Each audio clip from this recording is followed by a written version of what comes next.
ஈசனுக்கான இரவில் குருவின் வழிகாட்டலுடன் ஆன்மாவை விழிப்படைய செய்ய வாருங்கள். குரு மகாவிஷ்ணுவின் மகா சிவராத்திரி சிறப்பு தியானம்.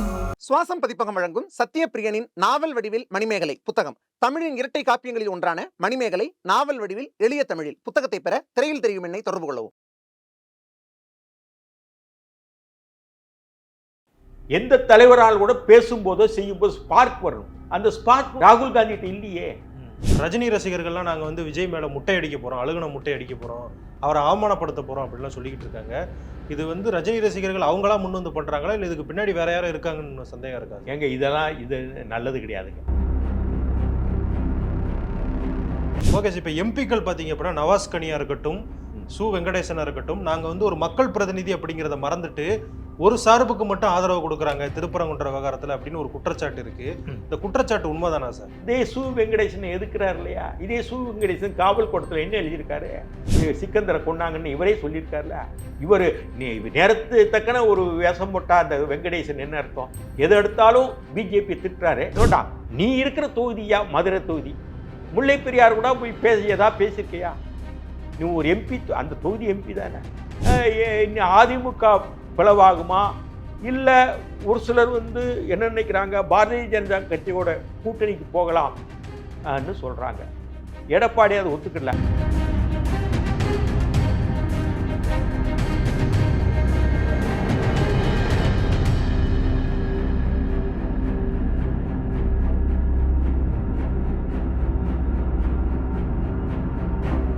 பேசு தமிழா பேசு நேயர்களுக்கு வணக்கம். இன்று நம்முடன் இணைந்திருக்கும் சிறப்பு விருந்தினர் மூத்த அரசியலாளர் திரு KS ராதாகிருஷ்ணன் அவர்கள். வணக்கம் சார். வணக்கம் சார். டெல்லியில் பாஜக வெற்றி பெற்றிருக்கு, காங்கிரஸ் ஒரு இடத்துல கூட ஜெயிக்கல. இந்த தேர்தல் முடிவுகள் வந்த உடனே நீங்கள் ஒரு ட்விட்டரில் ஒரு போஸ்ட் போட்டிருந்தீங்க, ஈழத்தமிழருக்கு செய்த துரோகம் அதுதான் காங்கிரஸோட நிலைக்கு காரணம் அப்படின்னு சொல்லியிருந்தீங்க. அதோட அர்த்தம் என்னது சார்? இப்போ காங்கிரஸுடைய முத்திரையே போயிடுச்சே. எப்படி காங்கிரஸ் பட்ட தலைவர்கள் இருந்தாங்க? நேதாஜி சுபாஷ் சந்திர போஸ், அதே மாதிரி காந்தி, கோவிந்த வல்லப பந்த், தமிழ்நாட்டில் வ.உ. சிதம்பரனார், இப்படி ஒரு அடையாளங்கள் இருந்தாங்களே. சித்தரஞ்சன் தாஸ், லோகமானிய திலகர், லாலா லஜபதி ராய் என்று காங்கிரஸ் துவக்கியவர்கள், காங்கிரஸ் துவக்கிய காலத்தில் இருந்தவர்கள். இன்றைக்கு அந்த காங்கிரஸ் முகவரியே போயிடுச்சே. இன்னைக்கு சோனியா தலைமையே. சோனியா யார்? இத்தாலி பெண். இத்தாலி பெண் இந்தியாவுக்கு மருமகளாக வரலாம். இந்திரா காந்தியின் மருமகள். அன்றைக்கு பிரதமர் இந்திரா காந்தி கல்யாண நேரத்தில். நான் என்னோட சொல்கிறேன்னா 68, 69, 70 அந்த கட்டத்தில் சொல்கிறேன். அதிலிருந்து 83 வரைக்கும் அந்த அம்மையார் இந்திய பிரஜையே கிடையாது. இத்தாலி பிரஜையாக தான் இந்திரா காந்தி வீட்டில் இருந்தாங்க. இதை நான் கேள்வி கேட்கல. இந்த கேள்வி குல்தீப் நயாரே கேட்டார் சண்டேல. ஓகே, புரியுதா? நீங்க மருமகளாக இந்தியாவுக்கு வந்துட்டீங்க, ஒரு பிரதமர் வீட்டு மருமகளாக வந்துட்டீங்க, இந்திரா காந்தியினுடைய மருமகளாக வந்துட்டீங்க. உடனே ஏன் இந்திய பிரஜா உரிமை வாங்காம இத்தாலி பிரஜா உரிமையை வச்சுட்டு கிட்டத்தட்ட எத்தனை வருஷம்? இது ஒரு 12, அது ஒரு 2, 14, 15 வருஷமா இருந்திருக்கீங்கன்னா உங்களுக்கு இந்தியாவுடைய தேசப்பட்டு உங்களுக்கு என்ன இருக்கும்? உங்களுக்கு புரியுதா? ராஜீவ் காந்தி அரசியலுக்கு வரப்போறாரே, சஞ்சய் காந்தி இறந்துட்டாரே, அடுத்த இவர் தான் பொதுச் செயலாளர் அன்ன பிறகுதானே நீங்க இந்திய பிரஜை ஆகுறீங்க. புரியுதா? இப்போ மன்மோகன் சிங் காலத்திலேயும் சோனியா குடும்பத்துக்கு 4-5 வீடுகள் ஒதுக்குனாங்க. இவங்க ஜன்பத் பக்கத்தில் இருந்தாங்க. இவங்க யாரு? சோனியா வீடு பாதுகாப்போடு இருந்தாங்க. அதுவும் 3 வீடுகள் அவங்களுக்கு ஒதுக்கப்பட்ட, 2ஓ 3 வீடு. அவ்வளோ இத்தாலிக்காரங்க தானே குடியிருந்தாங்க. இது ஏற்கனவே பத்திரிகையில் எழுதப்பட்டது தானே. இந்தியாவை முதல்ல விரும்புங்க, இந்த மண்ணை விரும்புங்க. எப்படிப்பட்ட தலைவர்கள் இந்திய தேசிய காங்கிரஸை வழிநடத்தினார்கள்? காந்தி என்ன சொன்னாரு? விடுதலைக்கு முடியும் இந்த காங்கிரஸை கலைச்சிருங்க, அது ஒரு இயக்கமாக நடத்தணும், நம்ம விடுதலை வேணும்னு நீங்க கலைச்சிருங்கன்னு சொன்னாரு. கலைக்கலை. ஏன்னா இதில் என்ன ஆச்சுன்னா, ஆட்சிக்கு வரணும், நம்ம விடுதலைக்காக பாடுபட்டோம், மக்கள் இட்ட வாக்குகள் வங்கி நம்ம இந்தியாவை ஆளணும், அன்னைக்கு விடுதலைக்காக போரிட்ட தலைவர்கள் விரும்பினாங்க. அது கலைக்கலை. இதுதான் அதனுடைய வரலாறு. இப்போ என்னன்னா, நீங்கள் பாதி நாள் ஏதோ ஒரு பார்ட் டைம் ஜாப் மாதிரி அரசியலை பார்க்குறீங்க? முதல்ல நீங்க முன்னுதாரணமா இருங்க. ஒரு அரசியல்வாதின்னா இருக்கலாம், தாடி வளர்க்கலாம், செய்யலாம். ஒரு பொலிவு, ஒரு ஸ்பார்க் வரணும் ஒரு தலைவருக்கு. எந்த தலைவரால் கூட பேசும்போதோ செய்யும்போது ஸ்பார்க் வரணும். அந்த ஸ்பார்க் ராகுல் காந்தி கிட்ட இல்லையே. நான் சொல்றது உங்களுக்கு வழங்குதா? நான் மற்றவங்க மாதிரி விமர்சிக்கல. ஒரு ஸ்பார்க் பேசினா ஸ்பார்க் எப்படி வேணா பேசலாம். இப்போ தமிழ்நாட்டில் வந்து காமராஜர் ஒரு மாதிரி பேசுவார், பெரியார் ஒரு மாதிரி பேசுவார், அண்ணா ஒரு மாதிரி பேசுவார், கலைஞர் ஒரு மாதிரி பேசுறாரு. ஆனா அந்த பேச்சுக்கள் மக்கள் மத்தியில் சென்றது. ராஜாஜி ஒரு மாதிரி பேசுவார் பிராமண பாஷையோட. ஆனா அந்த பேச்சு மக்கள் மத்தியில் போனது. உங்களுக்கு ஸ்பார்க் இல்லையே. நீங்க கன்னியாகுமரியில இருந்து நடந்தீங்க இல்லையா? ஆமா. எங்க எது வரைக்கும் காஷ்மீர் வரைக்கும் நடந்தீங்க இல்லையா? வெற்றி பெற முடியலையே. பாரத் ஜோடோ யாத்திரை, பாரத் ஜோடோ வெற்றி பெற முடியலையே. இப்போ பாருங்க, ஆல்மோஸ்ட் எல்லா மாநிலத்திலும் பிஜேபி ஆட்சி வந்துருச்சு, இல்ல தோழமை கட்சிகள் ஆட்சி இருக்கு. அப்படி பார்த்தா கேரளா, தமிழ்நாடு, அங்க எங்க மேற்கு வங்கம், காஷ்மீர், இப்படி ஒரு சில மாநிலங்கள் தானே இருக்குது. மீதி ஆல்மோஸ்ட் பாஜக ஆட்சி வந்துருச்சா இல்லையா? இப்படி இருக்கும் பொழுது காங்கிரஸ்ல பழைய பொலிவும் பழைய தெளிவும் அந்த நேரு காலத்துல அந்த நான் சொல்றது 50 60 கிட்டத்தட்ட 67 காலத்து வரைக்கும் ஒரு 72 வரைக்கும் கூட இருந்தது. அதுக்கப்புறம் அது பைய காங்கிரஸ்ல இருந்து எல்லாரும் வெளியேறிட்டாங்க. காங்கிரஸ் ஒரு இயக்கம் வந்து ஒரு குறிப்பிட்ட குடும்பத்துக்கு சம்பந்தப்பட்ட இயக்கம் ஆயிடுச்சு. இந்திரா காந்தி அதை மெயின்டைன் பண்ணாங்க. பொதுவா எல்லாரும் இருந்தாலும் தனக்கு உதவியா மேனகா காந்தி, சஞ்சய் காந்தியோட ஒய்ஃப் வச்சுக்கிட்டாங்க ஒழிய அவங்கள வந்து முன்னிறுத்தல. நீங்க உங்க குடும்பத்துல இருந்து முன்னிறுத்தினாலே முதல்ல உங்களுக்கு தெரியும், எந்த பிரச்சனை இல்லாம தெரியும். ஆனா பைய அதே சிக்கல் ஆயிரும். அதை வந்து காங்கிரஸ் புரியல. அதனாலதான் இந்த தோல்வியெல்லாம் வருது. வலிமையான தலைவர் இல்லைன்னு சொல்றீங்க. வலிமையான தலைவர் இல்ல. இந்த மாதிரி குடும்ப அரசியல் ஒண்ணு. ரெண்டாவது ஸ்பார்க் இல்ல. காங்கிரஸ் சொல்ற விஷயங்கள ஸ்பார்க் இல்ல. கடந்த காலத்துல அவங்க செஞ்ச நடவடிக்கைகள் இருக்கு இல்லையா, அதே அவங்களுக்கு விரோதமா இருக்கு. இப்போ மன்மோகன் சிங் ஒரு உதாரணம். மன்மோகன் சிங் பிரதமராக இருந்தார், காங்கிரஸ் கட்சி தானே. இந்த ராகுல் என்ன பண்ணாரு? அந்த பூர்வகுடிகள், பழங்குடிகள் சம்பந்தமான ஒரு மசோதா வந்து கிழிச்சு போட்டாரா இல்லையா? இப்படி எல்லாம் ஒரு அந்த அவங்க கட்சியா மசோதாவை கிழிச்சு போடக்கூடாது. தனியாக கூப்பிட்டு தனியாக போய் பிரதமர் செஞ்சு இது நல்லா இல்லைங்க, இன்ன காரணங்களா அந்த மசோதா வேண்டான்னு சொன்னால் முடிஞ்சு போச்சு. உங்கள் கட்சி தானே கொண்டு வருது. அந்த இங்கிதான் இல்லை ராகுலுக்கு எதிர்த்தால் பட்டு பட்டுன்னு பேசிடக்கூடாது இல்லையா? அரசியல் களத்தில் இருக்கீங்க. ஒரு வீட்டில் 3 எம்பியா, அம்மா எம்பி, மகள் எம்பி, மகன் எம்பி. இப்படி வந்து இந்திரா காந்தி செய்ய மாட்டாங்கல்ல. சொல்றது விளங்குதா? புரியுது சார். இப்போ வந்து அந்த காங்கிரஸ்லயே நேரு மகளை கொண்டு வந்தார், இந்திரா காந்தி கொண்டு வந்து பக்குவமா கொண்டு வந்தார். அடுத்து நீ போ, நீ என்ன இவர் இருக்கார் இல்லையா, அந்த பிரியங்கா காந்தி கணவரை எங்கேயாவது ஒருத்தர் கூட நிப்பாட்டுவாங்க. அவர் கூட நிப்பாட்டுவாங்க. இதனால காங்கிரஸுக்கு வந்து இனிமேல் அழுகிட்டு தான் வருது இல்லையா? பாவங்கள், பலர் பாவங்கள் இருக்கு. நான்லாம் காங்கிரஸில் இருந்தவன், மாணவர் காங்கிரஸில் இருந்தவன். நாங்கள் பார்த்த நேரத்தை எங்கள் காலத்தில் இருந்தவங்கெல்லாம் ஒரு சிலர் தான் இன்றைக்கி இருக்கிறாங்க. இவர் ப. சிதம்பரம், பீட்டர் அல்போன்ஸ்னு ஒரு சிலர் தான் இருக்காங்க. இப்போல்லாம் புதுசாக முகங்களாக இருக்கிறாங்க. தமிழ்நாட்டில் போன எம்பிஸில் அதில் ராஜ்யசபா எம்பி சிதம்பரத்தோட ஆல்மோஸ்ட் புது ஆட்கள், இந்திரா காந்தியை பார்க்காத ஆட்கள். அவ்வளோதான் சொல்ல முடியும். Okay sir. இப்போ தயாநிதி மாறன் அவர்கள் வந்து ஒரு கருத்து சொல்லியிருக்காரு சார். அதாவது நிர்மலா சீதாராமன் அவர்கள் இந்த அளவுக்கு உயர்ந்திருக்காங்க அப்படின்னா பெரியார் தான் காரணம் அப்படின்னு சொல்லியிருக்காரு. இந்த கருத்தை நீங்க எப்படி பாக்குறீங்க? பெரியாரு காரணமா இருக்கலாம். அப்புறம் இந்த இப்ப சமூக ஊடகங்களை பார்த்தா இவ்வளவு ரேப் கேஸ்கள், பள்ளி மாணவிகளை வந்து இது டீச்சர்கள் தப்பு பண்றது, பலவந்தப்படுத்துறது, அதே மாதிரி கொலைகள், காவல் மரணங்கள், இதுவும் பெரியாரை கொண்டு வருவீங்களா? அது இப்போ தமிழ்நாட்டில் இவ்வளவு நடக்கல, சட்ட ஒழுங்கு நடக்கல. அப்படின்னா அதையும் பெரியாருக்கு தான் சமர்ப்பணம் செய்வீங்களா?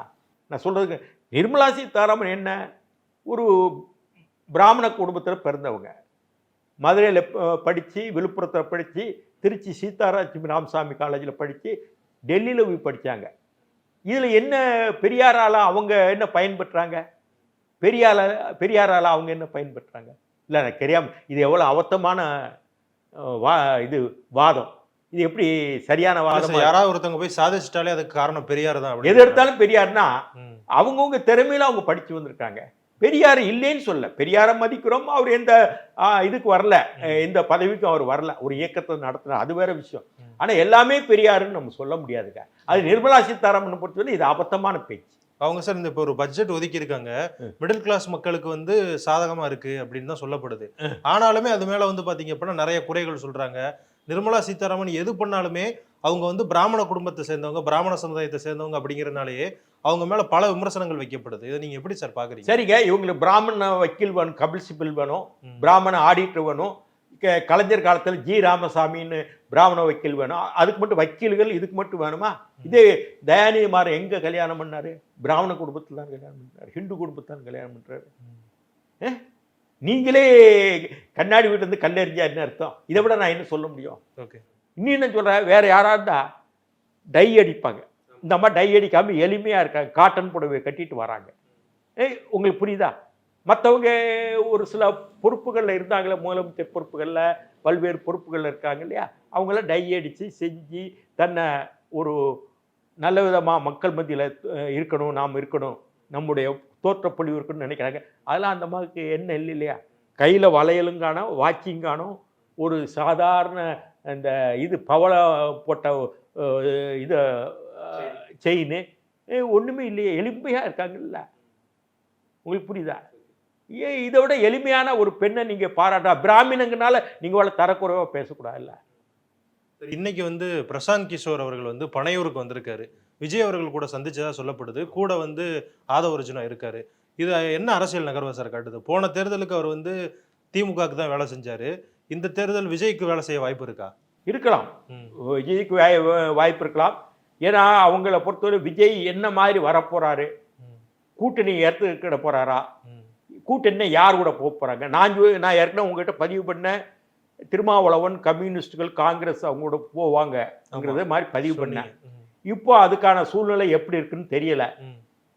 ரெண்டாவது விஷயம், ஜான் ஆரோக்கியசாமின்னு ஒருத்தர் இருக்காருன்னாங்க, அவரு ஏதோ ஆடியோலாம் வெளியே வந்ததுன்னாங்க. இப்போ ஆதவ அர்ஜுனா அதில் அந்த டீம்ல இருக்கிறாரு. இப்போ பிரசாந்த் கிஷோர் வந்திருக்கிறாரு. இப்போ அந்த பிரசாந்த் கிஷோர் வந்து பார்த்தாருன்னா அவருக்கான ஒரு வேலைக்காக தான் வந்து பார்த்துருக்க முடியும். இன்னும் முடிவு எடுக்கல உங்களுக்கு. யாரு? விஜய். ஒருவேளை அப்படி சரியாகப்பட்டால் அவர் முடிவு எடுக்கலாம், பிரசாந்த் கிஷோரையும் தனக்கு வேணும்னு முடிவு எடுக்கலாம். அப்படி இருக்கும் பொழுது 2-3 ஸ்ட்ராட்டஜிஸ்ட் வச்சுட்டு பண்ண முடியாது. ஆதவ அர்ஜுனாவும் பிரசாந்த் கிஷோரும் சேர்ந்து கூட பண்ணலாம். ஏன்னா அவர் ஏற்கனவே சேர்ந்து தான் திமுகவுக்கு ஆதரவா பண்ணாங்க. ஆமா, அதனால சேர்ந்து பண்ணலாம். பார்ப்போம், காலங்கள் நீ வரப்போற நாட்கள் தான் சொல்ல முடியும். ஓகே சார், இப்போ வந்து விஜய் வந்து மார்ச் 2ஆம் தேதியும் 8ஆம் தேதியோ ஊர்வலம் மாதிரி ஏதாவது ஒரு பேரணி மாதிரி போறதா பேசப்பட்டுக்கிட்டு இருக்கு. அப்போ வந்து இப்போ ட்விட்டர் ஸ்பேஸ்ல வந்து ஒரு தகவல் வெளியாயிருக்கு சார். ரஜினி ரசிகர்கள்லாம் நாங்கள் வந்து விஜய் மேல முட்டை அடிக்க போறோம், அழுகுன முட்டை அடிக்க போறோம், அவரை அவமானப்படுத்த போறோம் அப்படின்லாம் சொல்லிக்கிட்டு இருக்காங்க. இது வந்து ரஜினி ரசிகர்கள் அவங்களா முன் வந்து பண்றாங்களா, இல்லை இதுக்கு பின்னாடி வேற யாரும் இருக்காங்கன்னு சந்தேகம் இருக்காது? ஏங்க, இது நல்லது கிடையாதுங்க, இது நாகரிகம்ல. சரி, அப்படி அது உண்மையானால், இப்ப நீங்க சொல்றது உண்மைன்னா இதெல்லாம் நல்லது இல்லை. எல்லாருக்கும் ஒரு உரிமைகள் இருக்கு. அரசியல் இயக்கத்தை நடத்தி தலைவராக இருந்து முன்னெடுத்து சொல்றதோ, பிரச்சாரத்தை முன்னெடுத்து சொல்றதோ, இல்லை சுற்றுப்பயணங்கள் போடுறதோ, பல்வேறு மக்களை சந்திக்கக்கூடிய கூட்டங்களோ நிகழ்ச்சிகளோ போடுறதோ அவங்கவுங்க உரிமை. இதுல போய் முட்டை வீசுறேன்னா அது வந்து ஏற்றுக்கொள்ள முடியாது. அது உண்மையானா அது தவறுங்க, அது கண்டிக்கப்படணும். அதே மாதிரி ரஜினி வந்து அரசியலுக்கு வர வேண்டியவர் ஏன் வராமல் போனாரு? வந்திருக்க வேண்டியதானே, யாரும் தடுக்க போறது இல்லை இல்லையா? இது ரஜினி ரசிகர்கள் பண்றாங்களா, இல்லை அவங்க ரஜினி ரசிகர்கள் அப்படிங்கிற போர்வையில வேற யாரும் பண்றாங்களா? அது அவங்க தரப்புல ரஜினி தான் அதை சொல்லணும், பதில் சொல்லணும். ஆனா ரஜினி இதை விரும்ப மாட்டார், இப்படி எல்லாம் செய்யறதுக்கு அவரு தூண்டி விட மாட்டாரு, அதுக்கு சம்பந்தம் இருக்காது. பட் இப்படி போட்டது ரஜினி ரசிகர்கள்னு சொன்னது வந்து யாருன்னு பார்க்கணும். அது வந்து ஆதியும் அந்தவும் பார்த்தா தான் நம்ம பதில் சொல்ல முடியும். அது தவறான விளைவு ஏற்படுத்துங்க. ஓகே சார், நீங்க வந்து தென் மாவட்டத்துக்காரு, உங்க மாவட்டத்துல தான் திருச்செந்தூர் கோவிலே இருக்கு. இப்ப திருப்பரங்குன்ற விவகாரம் வந்து தமிழகம் முழுக்க ஒரு பதட்டத்தை உருவாக்கி இருக்கு. இந்த இதுல எப்படி சார் பாக்குறீங்க? இப்ப பாஜக இதுக்கு பின்னாடி இருக்கு, அரசியல் பண்றாங்க அப்படின்லாம் நிறைய பேர் குற்றச்சாட்டு வைக்கிறாங்க, அது உண்மைதானா? திருப்பரங்குன்றம் சம்பவம் அன்னைக்கு கூடின கூட்டம் இருக்கு இல்லையா, அது வந்து கூடிய கூட்டம், கூட்டப்பட்ட கூட்டம் இல்லை. அப்படி கூடிய இந்த மாதிரி கூடிய கூட்டத்தில் பிஜேபி தான் இந்து மத சம்பந்தமான இயக்கங்களும் சம்மந்தப்படலை தான் நான் நினைக்கிறேன். அப்படி இந்த கூட்டம் இருந்திருந்தால் நிச்சயமா பிஜேபி வெற்றி பெற்றிருக்கணும். ராம சீனிவாசன் தான் அங்கே போட்டிக்கிட்டார் மதுரையில். ஆமா, இந்த கூட்டம் கூட நிச்சயமா அவர் வெற்றி பெற்றிருக்கணும் இல்லையா? நீங்க பாருங்க, காலையிலேருந்து கெடுபிடி. மதுரைக்குள்ள திருப்பரங்குன்றத்துக்கு வர முடியாத சூழ்நிலை. பஸ்ஸுகளோ இல்லை கார்கள்லையோ இல்லை இருசக்கர வாகனங்களோ வர முடியாது. அவ்வளோ கெடுபிடி பண்ணாங்க. உங்களுக்கு தெரியும், பலர் வந்து வீட்டு கைதியாக்குனாங்க, வீட்டிலேயே கைதி பண்ணி வச்சாங்க. பிஜேபி நிர்வாகிகளை, இந்து இயக்க நிர்வாகிகளை அங்கேயே வீட்டு சிறை பண்ணாங்க. அதை மீறி உங்களுக்கு தெரியும், 1 மணிக்கு பிறகு 1:30 மணிக்கு பிறகு தான் நம்ம நீதிமன்றம், சென்னை உயர்நீதிமன்ற கிளை மதுரையில் உத்தரவிட்டது, நீங்கள் ஆர்ப்பாட்டம் நடத்தலாம் இல்லையா? அந்த அனுமதி கொடுத்தாங்க. அனுமதி பழங்கானத்தில் அந்த அனுமதி வந்து கொடுத்தது வந்து தானா இத்தனையும் நம்ம அனுமதி கொடுத்துருவாங்கன்னு யாருக்கு காலையில் தெரியாது. கண்டிப்பாக அனுமதி கொடுத்த பிறகுதான் நமக்கு அனுமதி கொடுத்துருக்காங்கன்னே தெரியும். அவ்வளவு கூட்டம் எப்படி வந்தது? நான் சொல்றது விளங்குதா? நீங்க திருநெல்வேலியிருந்தோ, தெற்க விருதுநகர்லேருந்தோ, சாத்தூர்ல இருந்தோ, இந்த பக்கம் அருப்புக்கோட்டிலேருந்தோ, இந்த பக்கம் ராஜபாளையம் ஸ்ரீவில்லிபுத்தூர்லேருந்தோ, இந்த பக்கம் தேனியிலேருந்தோ, இந்த பக்கம் வந்து திண்டுக்கல்ல இருந்தோ, அந்த பக்கம் வடக்கு மேலூர்ல இருந்தோ, கிழக்க சிவகங்கையிலேருந்தோ வந்திருக்கணும். காலையில் வந்தவங்களே எல்லா இடத்துலையும் தடுத்துட்டாங்க. நீங்க உத்தரவு வந்து 2 மணிக்கு தான் 2:30 மணிக்கு தான் கொடுக்கீங்க. அதுக்கு பிறகு இவ்வளவு கூட்டம் வந்துருக்கு. அது அதிசயமா தெரியல உங்களுக்கு? அதை வந்து கவனிக்கப்பட வேண்டிய விஷயங்க. அது மட்டும் இல்லை, மதுரா விஜயம்னு ஒரு காவியம் இருக்கு. ஓகே, கம்பனன் இருக்காரு, ஹரிஹர புக்கர், அந்த விஜயநகர சாம்ராஜ்யத்தை பண்ணாங்க இல்லையா? அந்த அவர் தான் வந்து சிக்கந்தரை போர் நடக்கும்போது அவரை கொல்லப்பட்டார். அதெல்லாம் படிச்சுக்கிட்டு, சரித்திர ஆவணங்களோட படிச்சுக்கிட்டு, இதே சு வெங்கடேசன் எதுக்குறார் இல்லையா? இதே சு வெங்கடேசன் காவல் கோட்டத்தில் என்ன எழுதியிருக்காரு? நாயக்கர் மக்கள் வந்து விஜயநகர ராஜ்யத்துக்கு வந்தப்போ தான் மதுரையை வந்து பாதுகாக்கப்பட்டது, மாலிகாபூர் வந்திருப்பாரு, சிக்கந்தரை கொண்டாங்கன்னு இவரே சொல்லியிருக்காருல்ல. இவர் நேரத்து தக்கன ஒரு வேஷம் போட்டா அந்த வெங்கடேசன் என்ன அர்த்தம்? எது எடுத்தாலும் பிஜேபி திட்டுறாரு. சரி, நான் ஒன்று கேட்குறேன் வெங்கடேசன் கிட்ட, முல்லை பெரியார் உங்க கம்யூனிஸ்ட் அரசு தான் இங்கே நடக்குது, உங்க மாவட்டம் தான். முல்லை பெரியாருக்கு ஒரு நாளாவது கேரளாவில் போய் நான் ஒரு எம்பி, மதுரை தொகுதி எம்பி, இந்த முல்லை பெரியாரில் ஒரு தீர்வு ஏற்படணும், எங்க மாவட்டம், நான் உங்களுடைய எம்பி, உங்க கட்சி எம்பி, இதுக்கு ஒரு முடிவு கட்டுங்கன்னு பினராயி விஜயனை பார்த்துருக்காரா? பிறகு என்ன, இதே இவர் எழுதி நேற்று வந்து நாவலில் ஒன்று எழுதுவார், இப்போ வேற மாதிரி பேசுனா என்ன அர்த்தம் இருக்கு? இப்படிதாங்க இருக்கிறாங்க. இவங்களை கட்டி என்ன செய்ய முடியும்? அதே மாதிரி வைப்பாறு பம்பை அச்சன் கோவில் திட்டமும் இருக்கு. ஆமா, ஆழியாறு பரம்பிக்குளம், பாண்டியாறு புன்னம்பலா, இவ்வளவு இருக்கு. அதே மாதிரி செண்பக வள்ளி எங்க ஏரியாவில், இதெல்லாம் பேசலாம்ல. சரி, அதெல்லாம் பேச வேண்டாம். நீ இருக்கிற தொகுதியா மதுரை தொகுதி, முல்லை பெரியார் கூட போய் பேசியிருக்கையா? நீ ஒரு எம்பி, அந்த தொகுதி எம்பி தானே. எத்தனையோ பிரச்சனை இருக்கு, கிட்டத்தட்ட 15 பிரச்சனை இருக்கு.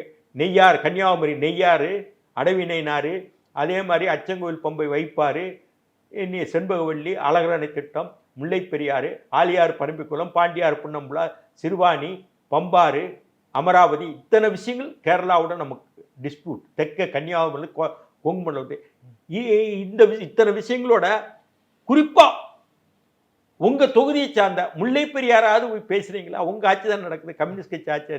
ஒரு எம்பியா போய் பேசலாம். ஊர்ல 1000 நியாயங்கள் பேசுறீங்களா? எது எடுத்தாலும் முண்டி அடிச்சுட்டு பேசுறீங்கல்ல.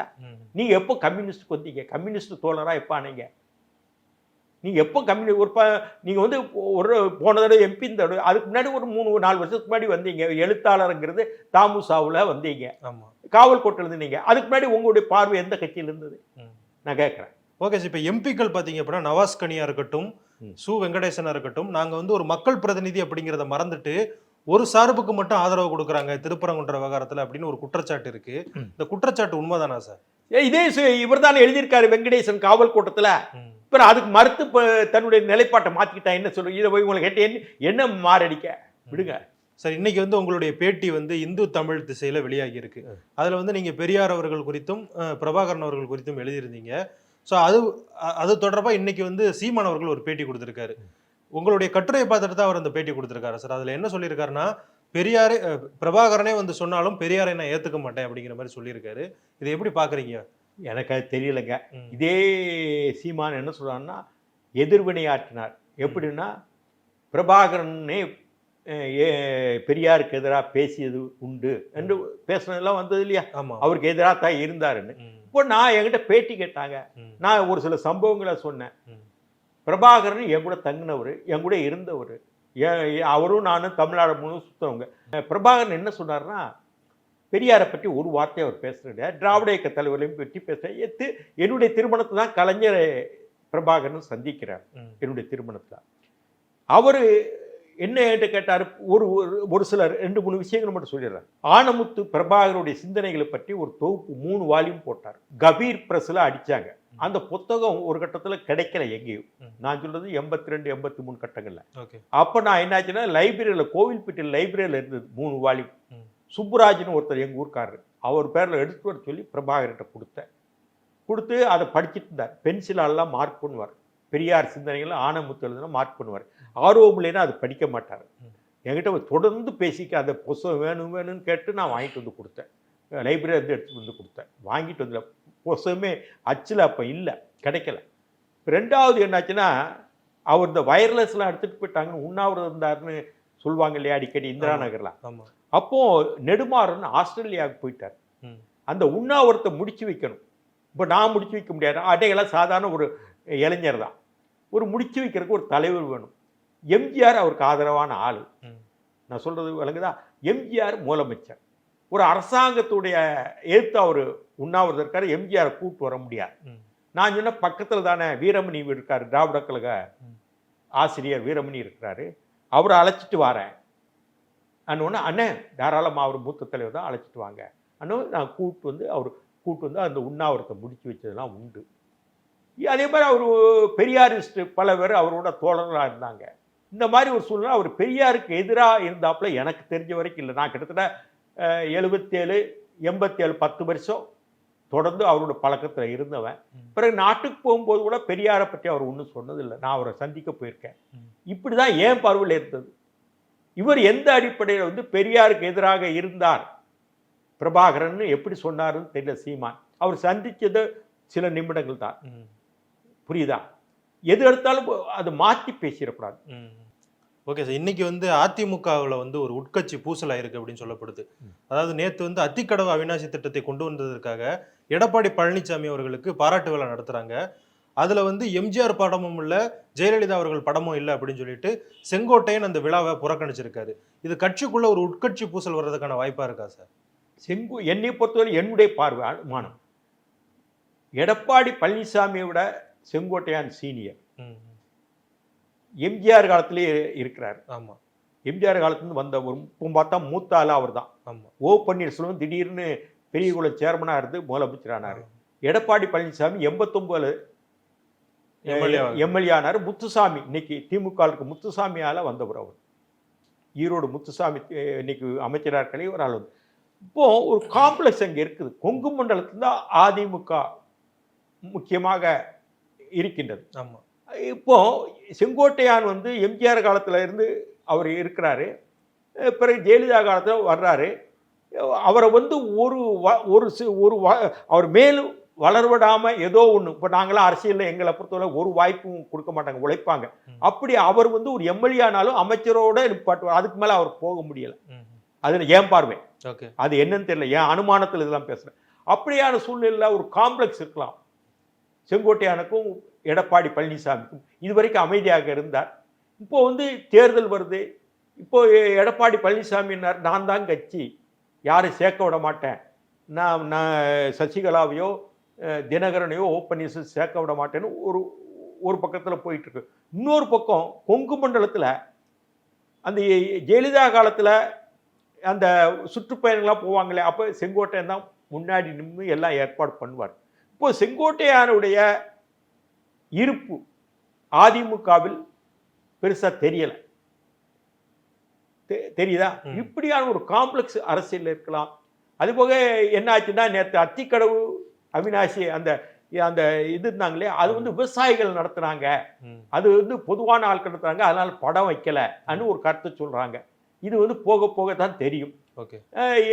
அதிமுக பிளவாகுமா, இல்ல ஒரு சிலர் வந்து என்ன நினைக்கிறாங்க, பாரதிய ஜனதா கட்சியோட கூட்டணிக்கு போகலாம் சொல்றாங்க. எடப்பாடி அதை ஒத்துக்கல. இதுக்காக தான் நேற்று அதிமுக ஆஃபீஸ் இன்னைக்கா திறந்தாங்களே டெல்லியில். அவங்க டெல்லிக்கு போகாமல் இங்கேருந்து திறந்து வச்சார். இது போக போக தான் அதிமுகவில் என்ன நடக்குன்னு நம்ம தெரியும். இப்போ ஒன்றும் அறிஞ்சுவிட்டு சொல்ல முடியாது. இது ஒரு காம்ப்ளெக்ஸ் இருக்கலாம்.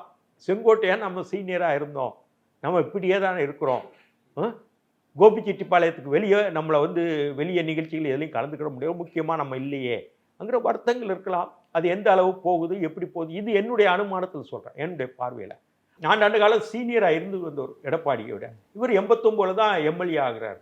புரியுதாக? இப்படியான சூழ்நிலை அது எப்படி வருதுன்னு பார்க்கணும். ஓகே சார், எங்களோட இணைந்து உங்களுடைய கருத்துக்களை பகிர்ந்ததுக்கு நன்றி.